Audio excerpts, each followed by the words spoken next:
Good evening. Diabetes is the third leading cause of death in the country and the eighth leading cause of death right here in Nevada. Yeah, that's right. Medical costs are twice as high for those who suffer from the disease, and those prices are only going up.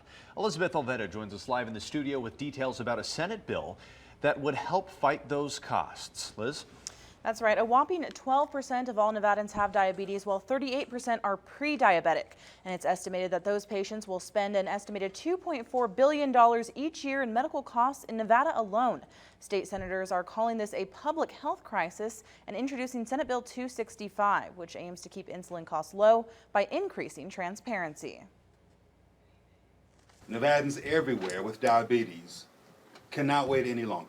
Senate Majority Leader Aaron Ford and Senator Ivana Cancela hosted a press conference today to discuss Senate Bill 265, which would help combat the skyrocketing prices of insulin by increasing transparency. When you have more transparency, costs go down. The bill would establish certain insulin-related medicines to be treated as essential for patient survival. Healthcare providers would have to report and prove they don't make more than a 20% profit off of the medications. Drug manufacturers would be required to report how much it costs to make the drug and how much they spend on research. From 2006 to 2013 alone, the cost of insulin for patients rose almost 400%. I can't afford my health.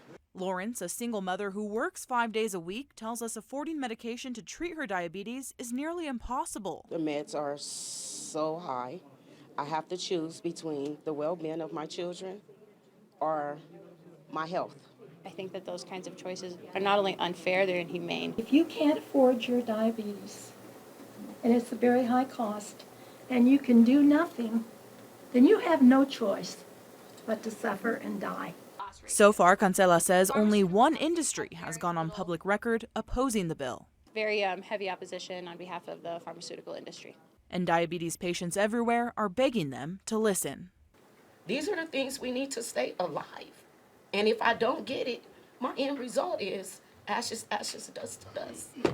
That's it.